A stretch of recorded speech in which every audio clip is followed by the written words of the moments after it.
All right, so the year's 2002. And at the time, I was still working in the fundraising industry. Graduated from college in 1987. My degree was in education, taught school for 2 years, got out of teaching, went right into fundraising sales. And for those of you who aren't sure what that means is if you have kids, you get it. It's those brochures with gift wrap and candy and all that other kind of stuff that the schools do in order to raise money. Well, I did that for 10 years and did it at a pretty high level. Within a couple of years, I was one of the top salespeople in the country working within that space and doing really, really well. Except by 2001, I really wasn't having fun anymore. And my wife, who is one of my dream champions, she's first in line in that dream champion list. She said to me, I don't think you like what you're doing anymore. You're not having fun. And I said, yeah, you're right. I'm not.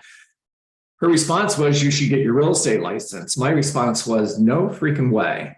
I don't want to be a real estate agent. There's just no way I'm going to do that. So long story short, she won. She always does, by the way. And I gave in and got my real estate license. And 6 months into being a part-time realtor, I had sold one house. So I'm crushing it, right? That's sarcasm. And the owner of the company that I was working for in the fundraising business reached out to me and said, we don't like the fact that you're selling real estate part-time and we want you to stop. Now, he knew I was going to get my license because we spoke about it before I did, and he was okay. And now he's not. And my response to him was, well, I'm not going to stop selling real estate part-time. You agreed to this, and I'm going to keep doing that. His response was, if you do, we're going to fire you. Now, at the time, my son was 5 years old, Colin. Lacey was 6 months old. I had a house, mortgage to pay, bills to pay, car payments, and all that other kind of stuff that we do. And he had me, and he knew he had me. He knew that I needed that job and I needed that money. So I said, give me 24 hours. I'll get back to you tomorrow. So I get home that night and I get an email. At the time, I'm working with Keller Williams Realty. At that time, Keller Williams is a pretty small company, about 12,000 agents. And I get an email from Gary Keller, and I'm thinking, holy cow, Gary Keller sent me an email. I must be somebody special. In reality, I'd sent it out to everybody in the company. Okay. Now, the message of the email is there's a man climbing a mountain in the middle of the night. The man falls. Now, he has a rope tied around him. The rope saves his life, and he's hanging onto this rope, and he calls out for help. Right? Help, help, help. And the voice comes back and says, let go of the rope. His response was, I'm not going to let go of the rope. If I let go of the rope, I'm going to die. And the voice comes back, let go of the rope. No, he's hanging onto this rope out of fear. Now pay attention because this is a super important part of the story. He's hanging onto this rope out of fear. Now the next morning, a group of hikers come along and they find him still hanging onto the rope, 3 feet off the ground, frozen and dead. And the caption under the picture was, what are the ropes that you're hanging onto out of fear? So the first thing I want you to write down this morning is, what are the ropes that I'm hanging onto out of fear? In other words, what's keeping me from making change? Change that I need to know, that I know I need to make in order to get to better. Remember, we have to get to different before we can get to better. So what are the ropes that you're hanging on to out of fear that's causing you not to make a change in order to get to better? So it's a message from God. I'm like, okay, that's it. I'm letting go of the rope. So the next day I talked to the owner of this company that I was working for, and I said, okay, if you're going to fire me, fire me. And he did. And now what? So the next morning I go in and I meet with the team leader of the Keller Williams office that I'm working for at the time. And I lay out this plan for him. I said, here's how much money I'm making. I was making $200,000 a year working for this company, and I need to replace that income. So he laid out a model for me. It's in the Millionaire Real Estate Agent. It's called the economic model. And he said, here's what you need to do in order to earn $200,000. I said, cool, I can do that. And 6 months later, I had sold 60 houses. One home in my first 6 months, 60 in the next 6 months. Now, that sounds easy, and it wasn't. It was complete and total adversity. I was in a crisis. I had to succeed. It was urgent. And the title of this message is Adversity is Preparation for Greatness. And this is just one of the first opportunities I had in my professional career to learn that adversity is preparation for greatness. And Clarissa, you'll like this. This is one of the messages that I went to in Andy Andrews' book, The Traveler's Gift. And here's what Andy has to say on the subject. The buck stops here. I accept responsibility for my past. I am responsible for my success. I am where I am today, mentally, physically, spiritually, emotionally, and financially because of the decisions that I have made. If I can look in the mirror and say, okay, I'm responsible for where I'm at. You know, this guy and for the fundraising company that I was working for, he put this unrealistic expectation on me. He fired me. I could be a victim or I can be responsible and say, I chose this. And the good news about accepting responsibility for where you are, if you're responsible for your past, you're responsible for your future. You can do something about that. 2006. The market shifts. And at the same time, I decide that it's time to start my own real estate business. So I leave the team that I'm working for as a listing specialist, doing really, really well, making a lot of money. Life is good again. And I decide it's time for a change. It's almost like things were going too easy and it was time for me to create adversity again. Looking back, that's what it feels like. And what do? We went from a market where we were listing 12 homes every single month, 10 of them would sell. Life is good. And then all of a sudden, we're listing 12 homes every month and one sold. And the next thing I know, I have 20 active listings, then 30, then 40, and we're not making money. Matter of fact, my wife calls me one night and she says, we just had 4 deals fall apart. We've got 1 sale closing this month, 2 closing next month, and we're running out of money. What are we going to do? Adversity. I get the team together the next day and I say, okay, here's what we're going to do. First of all, no matter what position you have on this team, if you're admin, if you're a closing coordinator, if you're a buyer agent, if you're a listing manager, you're all listing specialists. In other words, it's all of our job as a team. It's all hands on deck. We're going to go get listings. We're going to get them at the right price so that they will sell. And within 40 days, we had 20 properties under contract. We went from 2 properties under contract, 3, to more than 20 properties under contract in 40 days.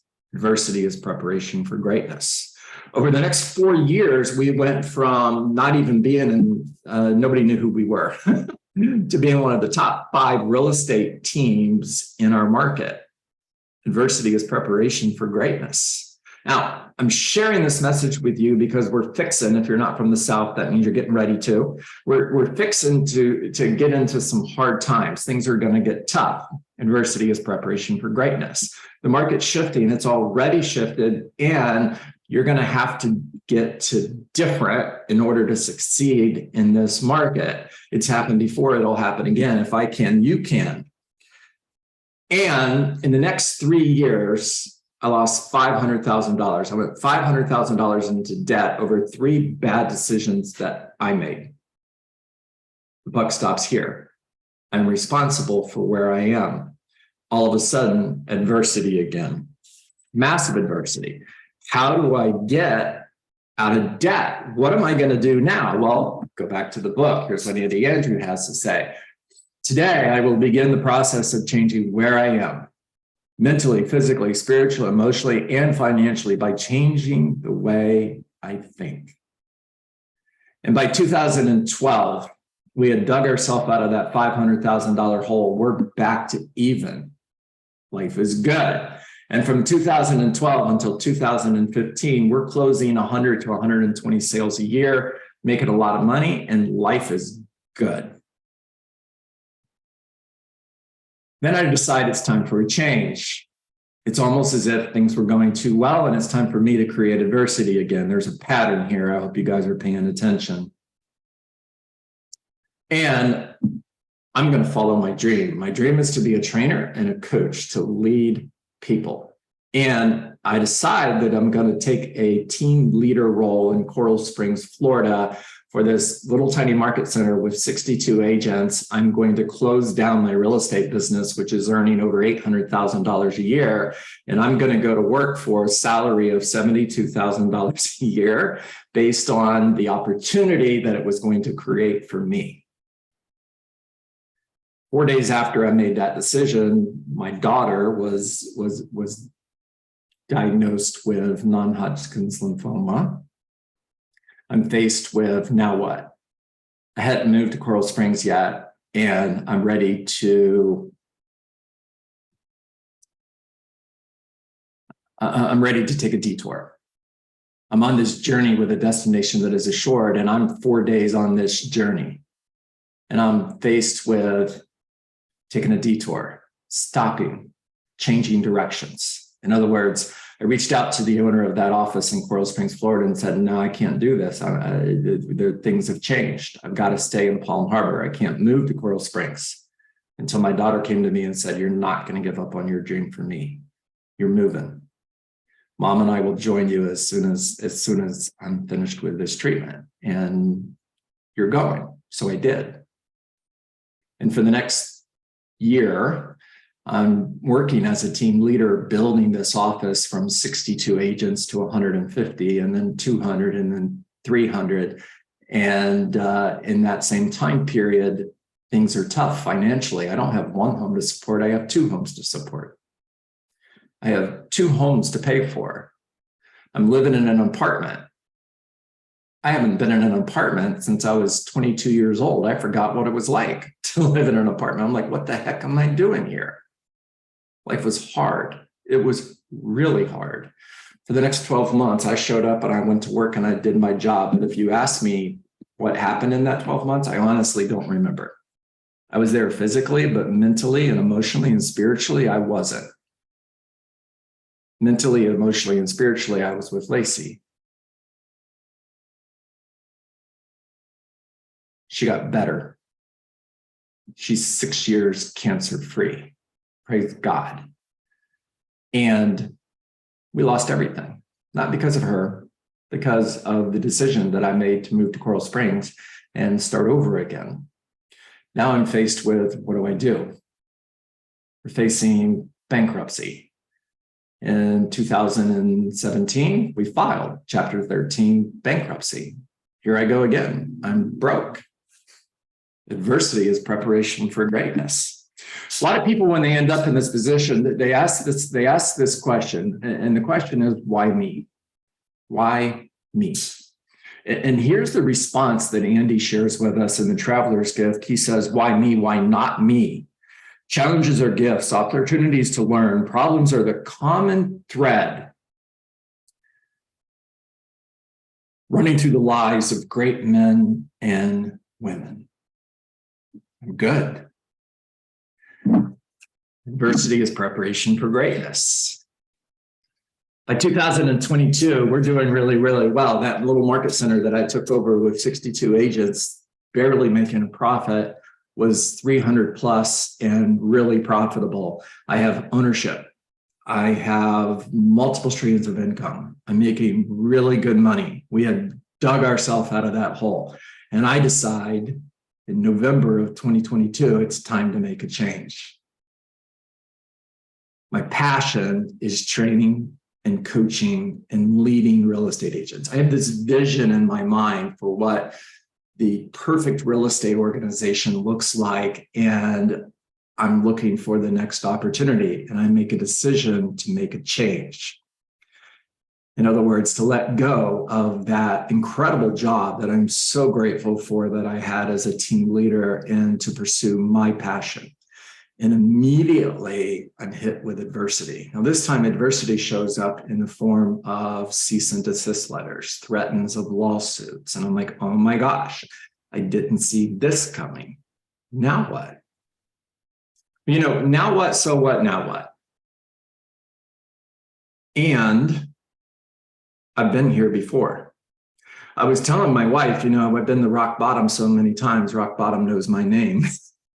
It's like, oh, there you are again. And adversity is preparation for greatness. We are all in adversity, coming out of adversity, or heading towards adversity. Adversity is preparation for greatness. I will accept this preparation. Why me? Why not me? I will be prepared for something great.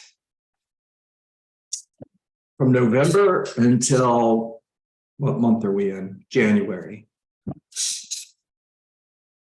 I was living in fear, and I put the brakes on.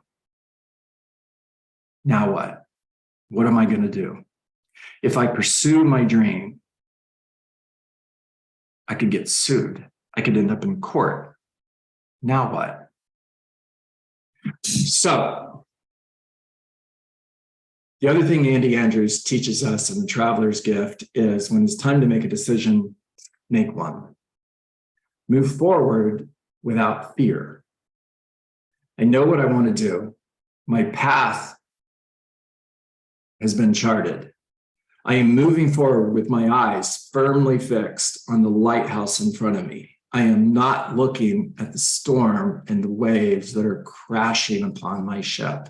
I am not living in fear that my ship is going to sink. I am moving forward with 100% passion, knowing that my destination is assured. And I firmly got my eyes on that lighthouse. It's my proof of hope. Andy talks about proof of hope. And he talks about this when he's sharing the story about halftime. You see, there's nothing in life less significant than the score at halftime. You still have a second half to go out and win the game. So no matter where you are in life, whether you're 30 years old, 40 years old, 50 years old, or 60 years old like me, and you're facing adversity, the good news is you're still here. And as long as you're still here, there is proof of hope.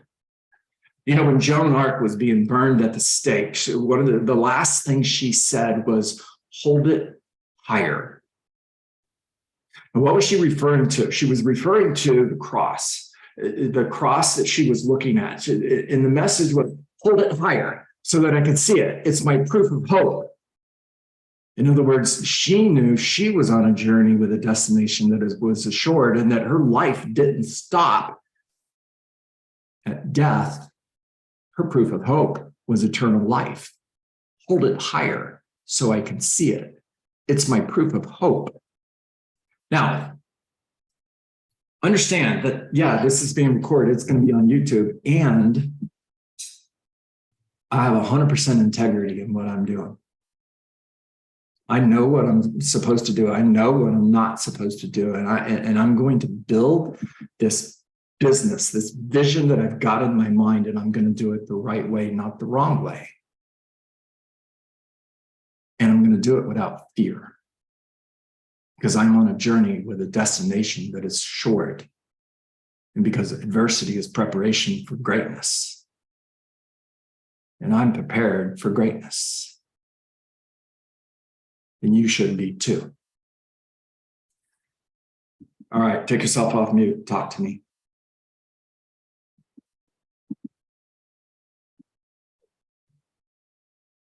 Raise your hand.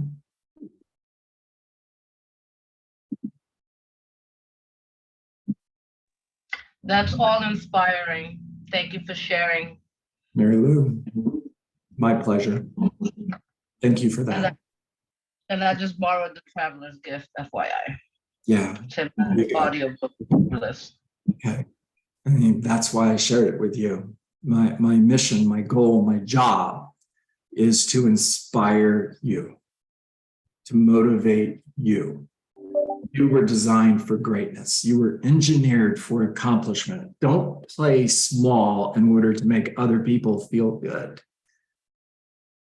Lonnie, talk to me. Eric, you're on deck. Theresa, you're after Eric. Thank you very much for sharing. So your story is very similar to, or my story is very similar to your story. So this is why I had the feeling from the beginning that you are the right coach for me. Mm-hmm. So because I think falling down is not a failure, but the thing is, more important is to stand up and to move on and do the thing. So really, thank you for sharing that. Yeah. Thank you, Lonnie. Falling down is not failure. You know, I was talking to Monica this morning, who's on the West Coast and West Coast of Florida. For all of you in California know, West Coast of Florida. And she's there with Braden, our 5-month-old grandson. And she's like, he's waking up with smiles. And I'm like, you know, that's incredible. Here's what I love about that. He's not waking up with smiles. He's not waking up happy because he's supposed to be. It's a true human emotion that this 5-month-old little boy wakes up with every single day. My question to all of us, including me, is why don't we do that? Eric, talk to me. So, yeah, I think it took so long for people to respond because everyone was speechless. It was so good. But John, you're the real deal. I've coached with a lot of people. Mike Ferry, Tom Ferry, Matt Ferry, Andrew Lacey. I've coached with lots and lots of people. And no one leads by example like you do. And you're going to be a tremendous success in this. I have no doubt.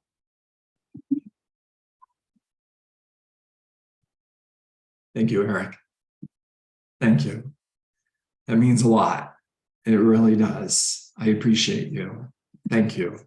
Clarissa, talk to me. Michelle, you're on deck. So, you know, I love the traveler's gift, and you know, the adversity piece. You and I, we know what adversity is. And I came across a Bible study that talked about adversity and made a suggestion of naming your adversity. And you mentioned it today. It's funny. You've been down so much that, you know each other. Yeah. Become friends with them and name them. Get personal with them. So when it comes, it's, hey, let's go. You're friends. You can work together.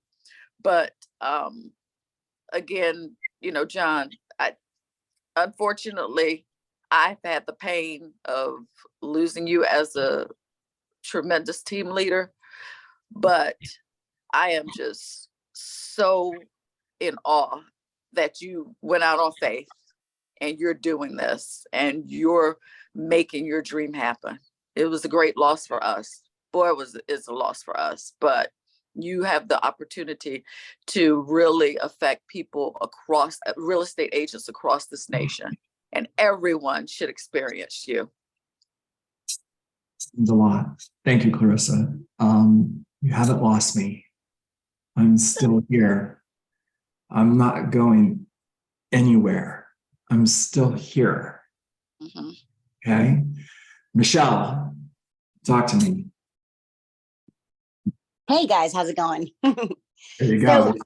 Yeah, so I know it's important. It's definitely important to bring these up. It's kind of the message that I'm really focusing on right now.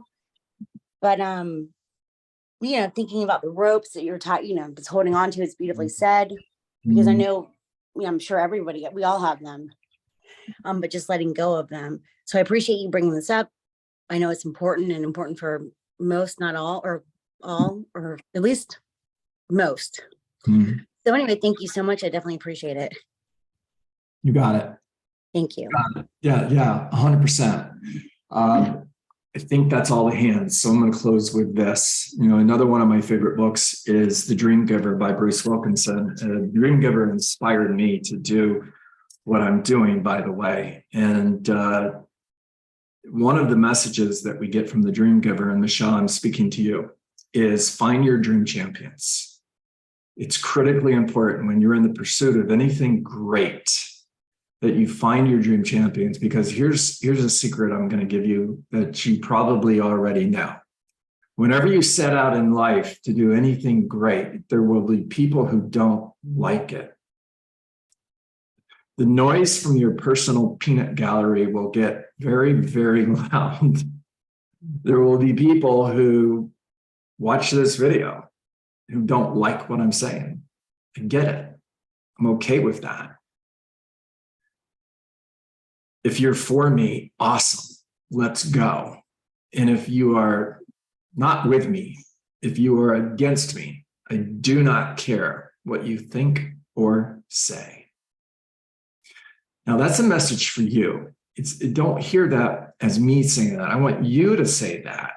When you're in pursuit of something great, find your dream champions and close your ears to the noise from the peanut gallery that wants to see you fail. I'm a dream champion. Reach out to me. I'll take this journey with you. Thank you. I don't actually have any dream champions. So that, you know, I'm thinking about them. Thank you. Yes, thank you. I appreciate that. I Friend definitely us will. on Facebook. We'll help you, champion. I'm about to say, Michelle, you do have dream champions. Just haven't talked to us yet. Amen. Thank you guys. Absolutely. I appreciate you all. I can't think of a better way to end than that. Michelle, did you hear that? Did you hear that? I did. Okay. Thank All right, you guys. guys. Make it a great day. I'll see everybody Monday morning at 8:30. I appreciate you. Let's go get it. John, real quick before we leave, what's that last book you said, The Dream Giver? Dream Giver by Bruce Wilkinson.